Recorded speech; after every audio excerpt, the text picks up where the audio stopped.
Welcome to today's episode of the Just Off Harbor podcast. We're really happy to be here because today we want to talk about Walt Disney World. I know we've typically been about Disneyland, but as we've been helping people book their trips, we found we have a lot of Disneylanders who are looking to book a Disney World trip who don't have the foggiest idea of where to start, which we totally understand. Disney World is such a different beast. It's an entirely different trip. Like, they both say Disney, and that's like kind of where they end. That's where the similarities stop. Well, I mean, obviously, like, the parks are going to have reflections of each other, and the basic experience is magical and fun, and there's characters and all those things. But logistically speaking, night and day. Totally different trips, totally different planning. Everything's different from how you do Lightning Lane to what your reservation situation looks like all the way down. So there's a lot to consider. And that's why if you're a Disneylander and you're trying to do a Disney World trip, we are a great resource for you. So because we have a lot of Disneyland experience, and as we have delved into Disney World, we have learned a lot. What we know about Disneyland, we are trying to replicate in Disney World, and it is a learning process that doesn't just take research, it takes experience, I think, to really wrap your head around parts of it. So that's why we're here to sort of pass some of that along. So I think we're going to be doing a few more of these episodes, kind of sprinkled between our Disneyland episodes, especially as we gain more experience in the park. We both have trips planned in the next 6 months to Disney World, and we were there back in September. So we're gaining a lot more hands-on experience of like lightning lanes and booking our reservations, dining reservations, and all those sorts of things, getting from place to place. I feel so much like I have so much more understanding now I've been there of like how long it takes to get from point A to point B, or where things are and look in, reference to other places. So we just want to help pass that on to you and help you start thinking, if you were thinking Disney World sounds fun, help it feel not so overwhelming, because really once you do have a handle, it does feel way more like, yes, I can do this and I can handle this and it'll be a great trip. Yeah. Well, I mean, being able to say just having a lay of the land where you can say, is it feasible for me to have a dining reservation at this location on my Magic Kingdom day?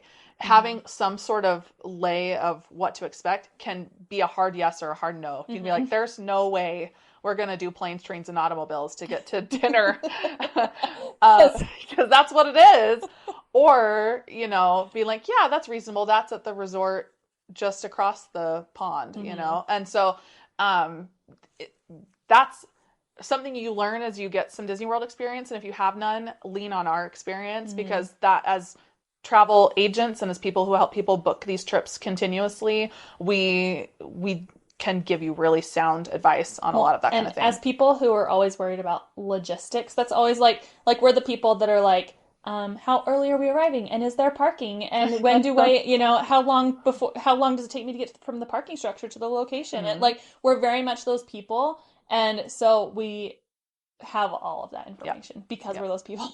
And not only that, we do adult trips because of the nature of our business. We also are moms with several kids and travel a lot with small children. And so understanding the logistics of things like strollers or scooters or stuff like that, and their accessibility in a lot of these situations, and just kids in general, nap times and taking breaks and all those kinds of things play into a lot of this. The practical parts of vacation. Yes. And so in a romanticized version, it's really easy to say, well, that doesn't seem so hard. But when you're actually doing it in practice, it can feel much more overwhelming. So that's why we want to really help you guys have some basic understanding so that you don't get caught off guard by something like that. So that's the point of this episode. Basic Disney World overview if you're thinking of planning what things to consider. I think the first thing people wonder is like, how long should they plan a trip for? Because that plays into things like budget, time off work, all of those things. They need to know like how long should they plan to feel like they get everything done that they want to. So we're talking about like, what would be the minimum you would want to spend? I think on a minimum 4 days, and that's because there are 4 parks. So you want a day for Magic Kingdom, a day for Animal Kingdom, a day for Epcot, and a day for Hollywood Studios. And if one of those doesn't sound particularly interesting. Maybe a lot of them have height requirements or something that your small children won't like.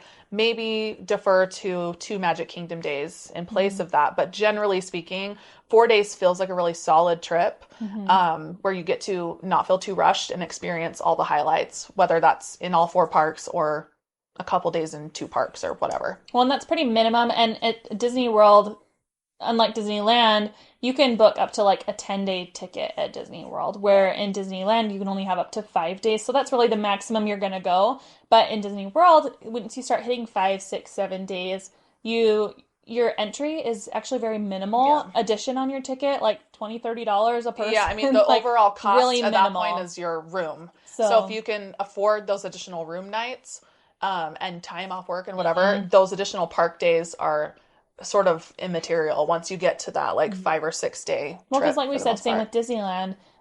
When you have all those days, you feel like you're not like, I have to get it all done in one day, or if you miss out on something, it's like, it's okay, I'll go back tomorrow. You feel a little bit less rushed, and you can enjoy the little pieces of Disneyland instead in Disney Slow World down. instead of being like, we have to hit this, Yeah. and this. So it's a lot more like you can relax. I mean, people always see Disneyland and Disney World as being like, you need like a vacation from your vacation when you get home. But Disney World, you have a lot more opportunity to like Take it at a actually different enjoy pace. it Yeah. and take it at a slower pace. So we would encourage you to think about doing that when you do a Disney World trip, just because there's a lot more things to slow down and enjoy. Yeah. So 4 days minimum with a travel day on either end. Especially where a lot of our followers are like Utah based or California, West Pacific Northwest, West Coast based. Going to Florida is like a whole day journey because you lose hours and it's a long flight. So you really want like a travel day. Yeah, you can't like plan even like we're going in a couple weeks for Christmas. Pray for us. And we're leaving at 6 in the morning, and our flight still doesn't get in till like 1 p.m. Florida time. So at that point, even with a 6 a.m. flight out of Utah, we're not wanting to head into the park at 1 or 2 in the afternoon, and you're wasting a park day. Disney World has typically shorter hours than Disneyland. So even if you were to go in, depending on what park you're going into, it closes at 8 p.m., 9 p.m. 10, yeah. So you don't even have, it's not even like, well, we can hang out till midnight. Yeah. Well, plus you've been up since like 3 a.m. your time, Like... So, but one of the big perks that is coming down the line from Disney World starting in 2025 is on your arrival day, you get free access to a water park, one of the Disney World water parks, when you're staying at a resort. So that they have two water parks. One has just finished a big like refurb. Yeah. There's Blizzard Beach and Typhoon Lagoon. Those are both like really fun, big like water parks with like wave pools and lazy rivers. And, and if you're curious about these, you should watch YouTube clips about them because they're very different from each other, and they offer very different like water slides and pool types and stuff. So like if you will benefit from this perk, do a little research and decide which makes the most sense, because they're very different. Also, sometimes there's only one of them open on each day. Like they're not both open all the time. So you may only have one option. Well, and some of it I don't know actually where they're located in reference to one another, but it could even be that one's more convenient from where you are and stuff like that. And that could play into your decision too. So just keep it in mind. Know that it's an automatic perk for anyone staying on property in 2025, and work that in. And maybe if that is something that's important to you, plan an early flight in so that you can at least be there by midday. Because they're not open way late. I think they close at like 5 or 6. Like they're not open super late. But the other thing you can plan is some time in Disney Springs. Disney Springs is a lot bigger than downtown Disney. It's got a lot more dining options. There's places like Gideon's that people always talk about where you get like the big cookies and stuff. We've had dinner at like Raglan Road, which is like a fun Irish pub where they have like dancing, like what's it called? River dancing? River dancing. Not it. Is that what it's called? I don't think that's right. Irish jigs. Where it's like dinner and a show, which is something to think about dining in Disney World in general. It's all about show. Yeah. Very much entertainment based, themed based. It's not just going and sitting and eating. You're going for the whole experience. Yep. So do you want to know where we're going in downtown or in Disney Springs for our opening day? Where are you going? This is probably You look embarrassed. Where are you going? because this would not be something I would probably recommend to anyone. Just because it doesn't have super great reviews. But Rainforest Cafe. Oh. And it's because my 13-year-old daughter, we went to Disney World a few years ago, and apparently it was like her fondest wish to get to go to Rainforest Cafe. And we did not know this, but when she found out we were going for Christmas, she pulled me aside and was like, can we please go to Rainforest Cafe? I have always wanted to go there. And I was like, you know what? That's a dream I can make come true. A themed, fun, Yeah. I say go for it. Yeah, so I'm laughing because it's sort of out of character for something that I mean, if I told you I'm going to Rainforest Cafe, you'd be like, really? But that's the wish of the daughter, so that's where we go. That's where we're headed. Yeah. Well, and another fun thing about Disney World is the resorts. You don't only have to eat at your own resort. Like resort hopping is like a whole thing at Disney World. You can go explore the Grand Floridian even though you're not staying there, and go dine there, or go to Ohana's at the Polynesian, and you can go and have a dining experience. A lot of the resorts have things like character dining even, which is a way to meet some characters outside the park and have we love Artist Point character dining. It was so fun at Wilderness Lodge. So that one was really, really fun. It's all Snow White and characters, and the dinner is really good. I don't know that I would be like, that's your number one for your kids, because I feel like unless your kids are foodies, the kids menu is a little odd. A little it's more a little fancier, fancy. but if you're looking for something fun that's kind of like a kickoff to your trip, it makes you feel so like magical. You've delved into the Disney bubble. That was it. Yeah. Eating at a resort restaurant would be really, really fun, if not Disney Springs or during the water park. And if you do want to eat at your own resort, all the resorts have at least a cafeteria of some sort, if not sit down dining, depending on where you're staying.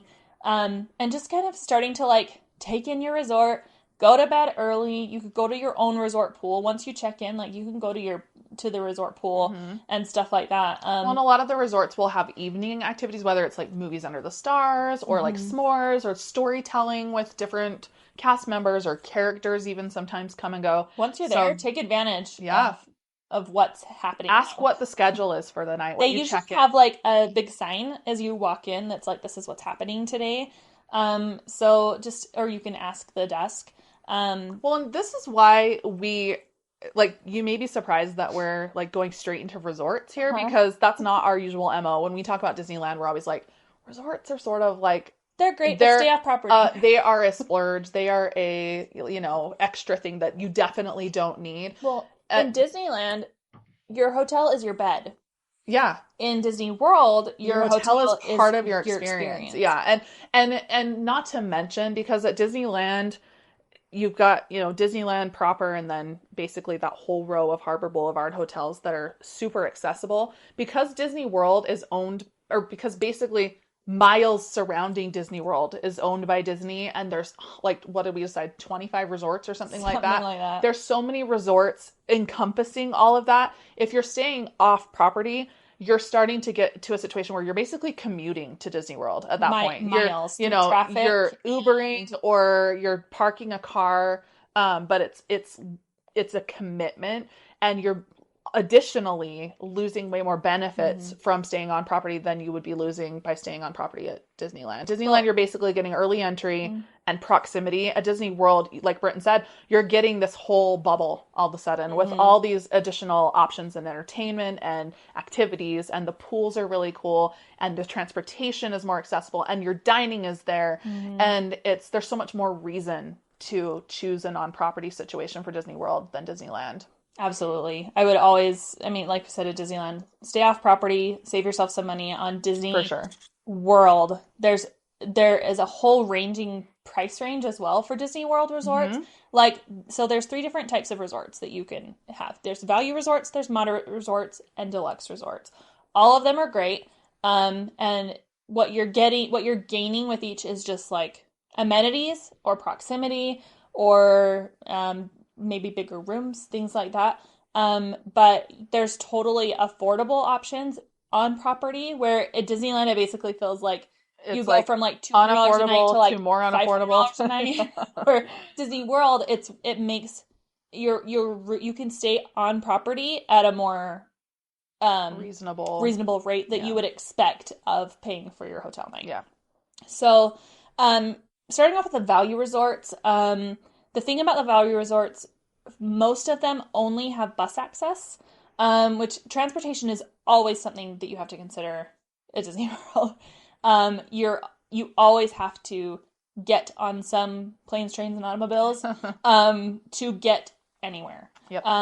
You're not walking anywhere unless you're at a specific resort that's right by Epcot or there's a couple walking, but it's just for one park, not for all of the parks. And that goes, none of the parks offer you this, like, the ultimate transportation to every park. Like Animal Kingdom, it's buses for everyone, regardless of your level of resort that you're If you staying stay at the at. Grand Floridian, you're riding a bus to Animal Kingdom, no matter what. Yeah, but you're riding the monorail to Disneyland, or to Disney World, or to Magic Kingdom.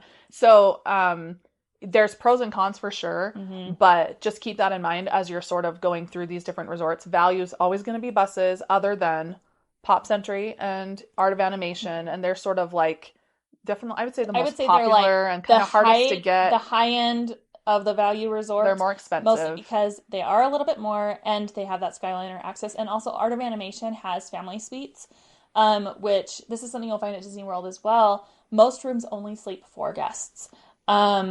Unless you're getting a family suite which sleeps 6. Which is a huge... And so you need more than one room if you have a larger family. Yeah. It's harder to like squish everybody in. You're not even allowed to, is the thing. Like, no. Because you need to be able to have each person named on your reservation in order to, for instance, access early entry or benefit from some of those on-site situations. I mean, unless you really have can't an fudge infant, it. That you're adding as that 5th person, that isn't having a park ticket and stuff like that. You really need to be having the right number of guests in the room. Yeah. So that's something to consider. But that Art of Animation is great for larger families because you have the Skyliner access, but you're paying that more value amount versus 2 rooms somewhere else. Yep. There's also a family suite at the All-Star Music Resort has a family suite as well that sleeps 6. So there's a few options, but we're happy to like help you figure out which resort is the best. Yep. But yeah, value resorts, they're going to have the smallest rooms. They technically have 2 queen beds, but one of them is usually like a pull down like table bed kind of thing. Yeah. And they usually only have 1 sink for the bathroom. They're very much like your bed basic for the night. Basic. They're really basic, but the resort itself is fun. They're usually more cartoony and kid themed and bright and colorful. The pools are themed. There's a cafeteria usually, but no like sit down dining at your value resort. You're only going to be having just like kind of basic cafeteria style food.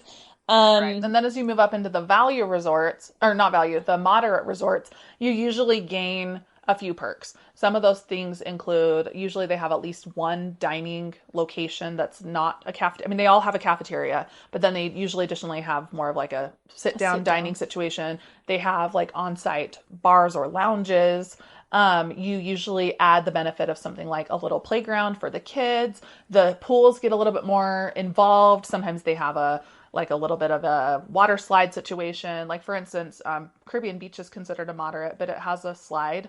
Which not all of them do. A small slide. Well, it has one that goes up through the tube. I don't know if you saw that when we were there. It's got the little one that kind of comes out by the pirate area, but there's one across that's like a full tube. Oh, okay. And then they've also got like the kid play area. And they have like water kind of like interactive, like splash paddy kind of areas.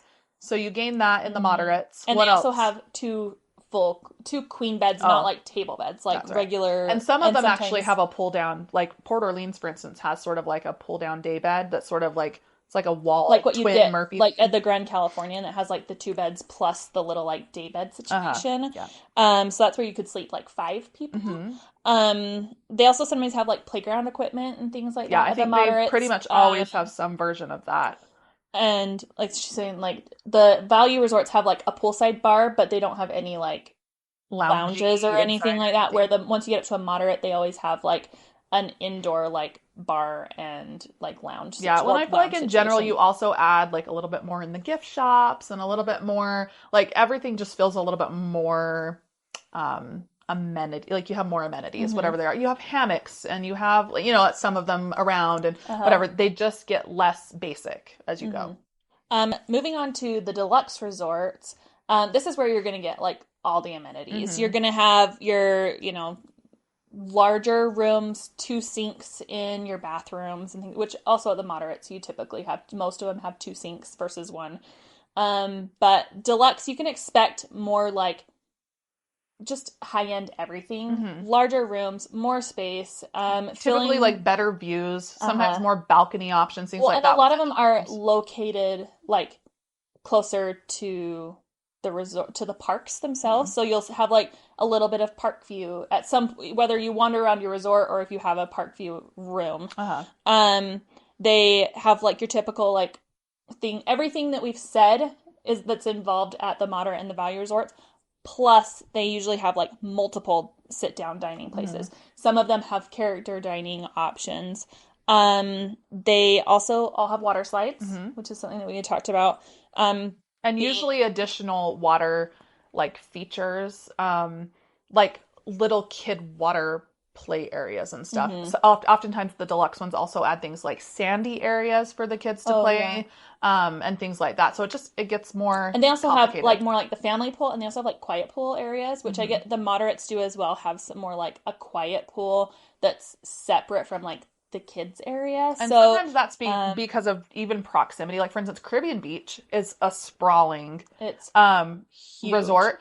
And so they have like their main pool that's over by and this is back to the moderate, this isn't a deluxe, but you have the main pool area that's got the more thematic, piratey type situation. But then it's got at least one, maybe multiples that are more located like within the sort of different sections, because I think sometimes you just want like a normal Mhm. hotel pool to let your kids swim in for a few minutes and you don't want to haul. It's not a whole pool day. You're not hauling clear over there. So it's nice to have just a little bit more access and proximity to some of Mhm. those. So that's something to keep in mind too. The deluxe hotels also have things like spas, Hmm. um, and like I said, like playgrounds, and they also have room service, which that's the only one. Those are the only resorts that have that option. Yeah, I And was hot reading, tubs. which I kind of want to try this. Apparently, they have like pizza delivery to all the levels of resorts between certain hours. You can get pizza delivered to your room, probably from the cafeteria or Uh-huh. whatever it is. That's offered at all the resorts. Oh, fun. But Deluxe is the only one that has what they would call like a traditional room service where you can Hmm. order off of a menu. So just something to think about. Um, yeah. I think that's the basics of the resorts, and like I said, with the value and the moderate and the deluxe, once you get up to moderate, sometimes you have more options as far as your transportation. Going back to that, like whether it's Skyliner access sometimes or monorail access sometimes, and then same with deluxe, you just have a little bit more accessibility. Which, going back to transportation, we didn't talk a ton about, but like if you have scooters or strollers, it's really something to consider when you're deciding on your what level of resort you want to have. If you have a scooter, if you are at a resort with only buses, you may feel like that's kind of limiting Hmm. because they can only fit so many scooters on a bus at a time. You may have to wait for the next one. Same with, but with a Skyliner, you can always put your scooter on all the time. Hmm. So it's just something to think about. But another thing is like a split stay, which is something that you wouldn't maybe always consider because it feels like kind of You annoying may to not like even know that's a thing, pack up honestly. your room Yeah. and go stay somewhere else.